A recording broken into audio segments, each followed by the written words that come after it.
거리두기 2.5단계를 2단계로 완화한 첫날, 요양병원 집단 감염이 계속되고 있습니다.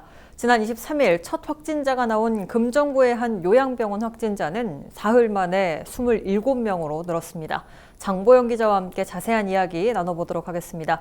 현재 전화 연결돼 있습니다. 자, 장 기자, 그동안 잠잠하다 싶었는데 참 안타까운 소식입니다. 요양병원발 집단 감염이 다시 시작이 됐는데요. 확진자 현황 그리고 감염 경로에 대해서 설명 부탁드립니다. 네, 이 요양병원에서 처음 코로나19 확진 판정을 받은 지표 환자는 간병인입니다.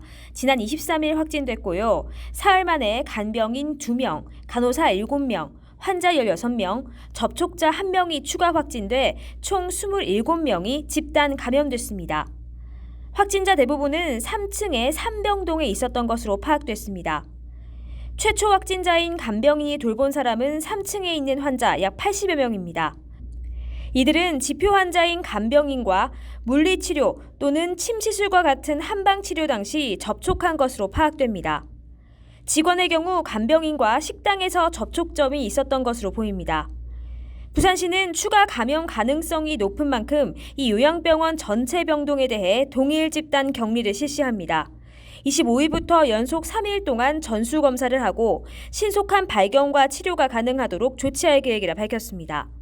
이 병원의 추가 확진자는 앞으로 2주 동안은 계속 나올 것으로 보입니다. 네, 부산의 경우에는 이번 주부터 사회적 거리두기가 2.5단계에서 2단계로 완화가 됐습니다. 그런데 설 명절을 앞두고 있기 때문에 더욱 조심해야 할 시기가 아닌가 싶어요. 그렇습니다. 부산시는 1월 25일부터 31일까지 우선 2단계로 완화하고 2월부터는 정부의 결정과 연계해 조정하겠다고 밝혔는데요. 거리두기 완화에 따라 결혼식 등 모임과 행사의 인원 제한은 50명 미만에서 100명 미만으로 확대됩니다.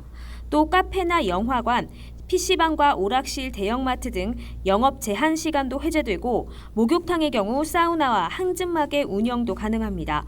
하지만 정부의 특별 방역 조치로 돌잔치나 회가변을 포함해 5인 이상 사적 모임 금지는 계속되는 점 잊어서는 안 되겠습니다. 부산시는 임시 선별검사소 중 부산역 광장, 부산진구 놀이마루, 기장 정관보건지소 등 5곳에 대해 3주 동안 검사를 연장합니다. 또 무증상 감염 등의 우려가 있을 경우 보건소에서도 선별검사를 받을 수 있으니 적극적인 진단검사를 촉구하고 있습니다. 네, 설 명절을 앞두고 긴장이 더 커지는 상황인데요. 이럴 때일수록 개인 방역 수칙 더욱 철저히 지켜야겠습니다. 지금까지 부산의 코로나19 소식 장보영 기자와 이야기 나눠봤습니다.